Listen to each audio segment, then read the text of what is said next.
So for a operation heavy company like this, how difficult is it to scale? So everything is run on tech. Manually, it is impossible, right? Or very complicated. So we decided to be tech first from day one. So you're saying the tech was built just to ease the way the operations were happening. If we were to run it without tech, I don't think we can scale beyond a couple of hundred people, right? Whereas the need is for lakhs. So how are you introducing that? Are you seeing that coming up? Yes, we are, investing a lot in AI. I would say a couple of sentences to tell our people what is AI. ए भाई, ये ले AI, आदमी एक, ताकत ढाई. That means one person can do a job worth 2, 3, 4 people.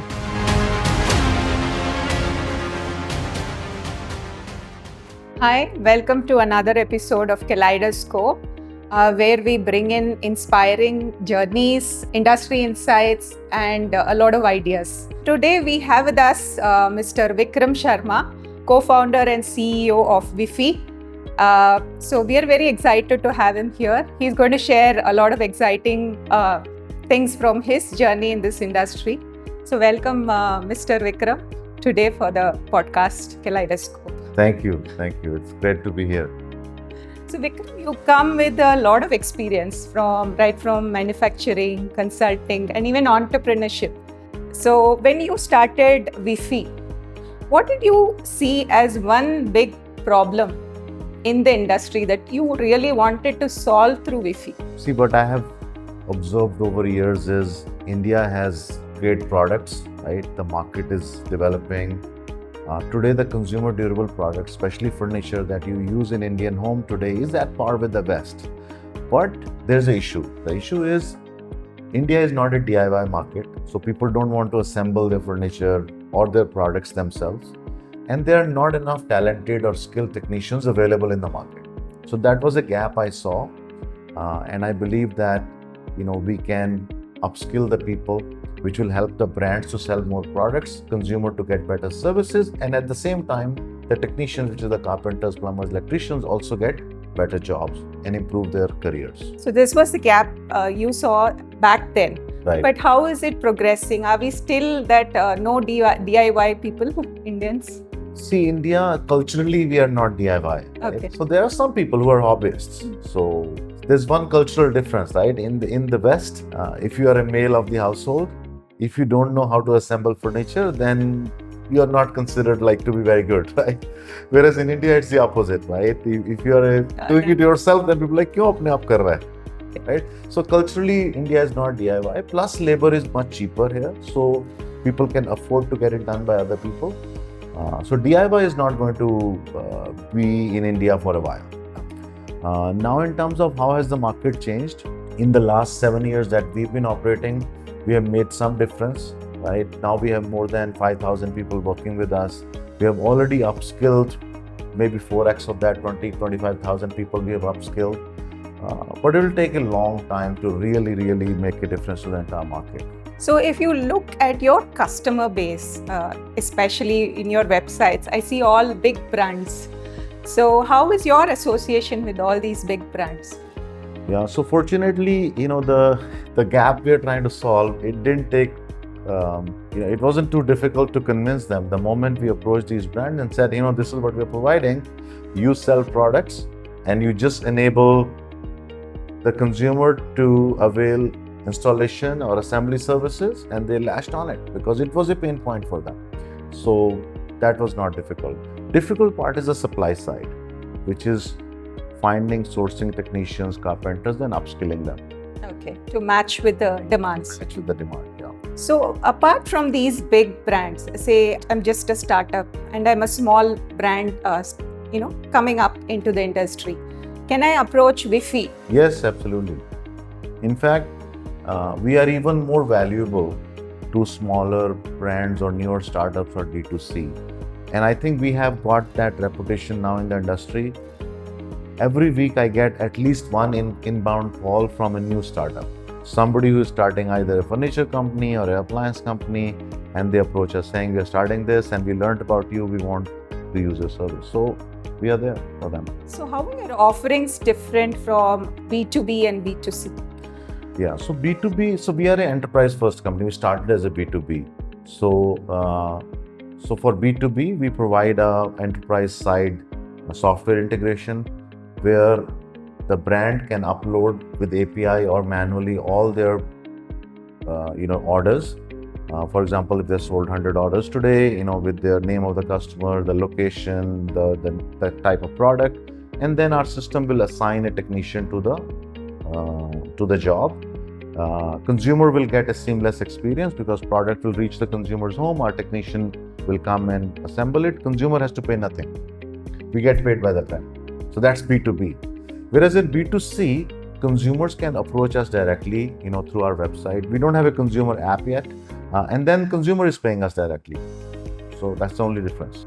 So we see you operating in a big scale. Mm-hmm. So for an operation-heavy company like this, how difficult is it to scale and to maintain consistency in the offerings? Right. So you're absolutely right. Operationally intensive.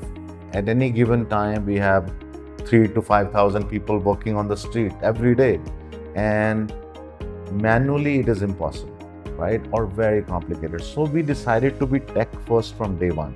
So everything is run on tech. The job assignments are done using the software. The technicians have their app through which they are able to navigate what their next job is. So everything is tech enabled, hence we are able to do it. So you're saying the tech was built just to ease the way the operations were happening? Yeah, to make it scalable. To make it, right? Okay. If we were to run it without tech, I don't think we can scale beyond a couple of hundred people, right? Exactly. Whereas the need is for lakhs. Yes. Right? Today, if I just sum up all the demand in the industry, we could easily have more than 1 lakh people working with us. Okay. But I'm still in thousands. So coming to customer experience, how do you see that you give them the best experience, and what are the steps that you are constantly keeping in mind to check that? Right. So there are 2 or 3 important things. One is the domain expertise, right? If I talk about modular furniture, we are today the largest installer of modular kitchens in the country. Now, modular kitchen is a complex product, right? Yes. So we had to spend a lot of time in developing course curriculum, in developing training curriculum, and providing that training to the technician. So that's the first, which is deep domain expertise. Second is also the softer skills, right? The technician, because today's consumer are used to getting the best services, right? So you have to also invest in that. Make sure that the people are well behaved, they know how to carry themselves, how to present themselves, the professionalism Exactly. in offering the services, the second. And the third is, I think, having capital helps because this requires investment. Investment is needed for domain expertise, for developing software, for training. That's investment. So having capital is also important. Okay, to give the right kind of experience. Yeah. And to be able to scale. Without capital also you can scale, but it'll just take longer. Exactly. So if you take, what is the future for WIFFY and where do you see the industry heading? The future for WIFFY is, the way we see ourselves is, any brand in India, any consumer durable brand, whether it's a furniture company or an appliance company or any product which is used in the home, if a brand wants to enter a consumer's home for that product, either for installation or service, we will be the first company that comes to mind. So we are the enabler of the brand to enter a consumer's home to provide that service. That's how you approach. So if you take generally in the industry, or they're saying all the blue-collared professionals are not going to be there in the next 5 years. Do you see that as a threat? Or how are you empowering people to be professionals who can help you with your installations and other services? That's a great question, and I think this is something I've been asked almost every day. See, I'm very clear. Number one, AI is not going to replace a carpenter or electrician or a plumber anytime soon. It may happen at some point. You may see robots doing the assemblies, but not happening in the next, I would say, decade or two, right? So during that time, AI can, however, be helpful. So AI can be a great support system for these technicians, for carpenters, plumbers.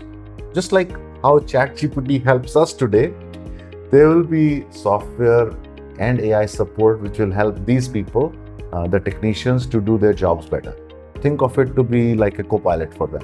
Okay. So how are you introducing that? Are you seeing that coming up? Yes, we are, investing a lot in AI. So we're using now AI for skilling, as well as, in providing co-pilots and on-job support to our technicians. Okay. So their productivity goes up. And, I coined a small, I would say, couple of sentences to tell our people what is AI. ए भाई, ये ले AI, आदमी एक, ताकत ढाई. That means one person can do a job worth 2, 3, 4 people, right? AI is not going to replace humans anytime soon, but AI can improve the capability and the capacity of the humans. That's the way I see AI. Wonderful. From the skilling front, do you have training centers? How does your training happen? Right. So we have a very interesting, I call it a phygital model, which is a physical and digital. So we have training centers in major cities, but the bulk of the training and the skilling happens with apprenticeship. So we have a model in our company called Helper Se Malik Tak Ka Safar. So usually technicians come in, join us as apprentices and helpers, and they continue to grow up in their career. And at some point, we encourage them to, initially they may be on our payroll, but then we encourage them to resign from the job and become independent entrepreneurs, and then have people under them so that they can become an enterprise. So that's our core mantra. Okay. So that's empowering them as well. Correct. So Vikram, tell me, how are you attracting more people into this profession or to take up the training from your end? As you know, people are attracted by quick money that they get from delivery and other small jobs, which are not really empowering them with any kind of skill. Right. Well, that's a great question, Sankari. And, a lot of people, because these delivery jobs like Swiggy, Zomato, a lot of them are, easy to do and doesn't require much skill. But the challenge there is, what is the career path, right? You go from being a delivery person to a delivery person to a delivery person. The only way you can make more money is by delivering more parcels, but that's not possible, right? So there's no long-term career path for these people. So that's what we tell them, that, by working with us, you may start lower, but the skills that you will gain will help you get up that career ladder, and what is we call the Helper Se Malik Tak Ka Safar. So that has helped. Some people are able to realize that by working in a job which will give them successively higher skills is better. And there's also a lot of satisfaction when they have a skill in hand and they're able to deliver things. Skill in hand, reputation in the society. Yes. There are so many case studies. So many people come and told me, "Sir, मेरी शादी नहीं हो रही थी, मैं delivery company में था, क्योंकि मेरा status नहीं था. अभी WIFFY में आ गया तो अभी मेरे को technician बोलते हैं, तो मेरे को शादी हो गया मेरा." And I think from our end also, how we see them should also change. Right. So they should be given the professional status. Right. Yeah. So I talk a lot about being a professional. In fact, I've made a program about what is called a professional. A professional, by definition, is somebody who's got a professional degree, who has taken an oath to provide the best service, whereas our technicians don't necessarily have that. So I gave them that idea that, look, we are providing you the training and the certification. So in a way, you have the license. Yes. Second is, now rest of being a professional is up to you by showing that kind of an attitude and perseverance. So giving them the vision of what a professional is and how you can be a professional, it also works and helps. It's nice. How has the journey with WIFFY so far? How has it been, and what is the future that you see? Yeah, so it's been a very, very interesting, good journey over the last 7 years. We started small, started with the brands, today we have served more than 1 million homes already. Okay. And many of these homes actually we have served multiple times. There are homes where we have been 4, 5, 6, even 10 times. And now slowly what we are observing is there are homes in which we have installed the modular kitchen, we installed the water purifier and done that service, the appliances and so on. And a lot of these households need a service like ours 4, 5, 6 times in a year. And every time it's a discovery process for them. Kisko bulaye, how do I search?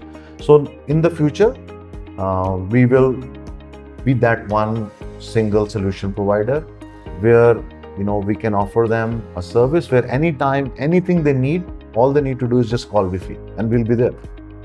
So that's how I am seeing our journey from starting as a B2B to B2B2C to B2C.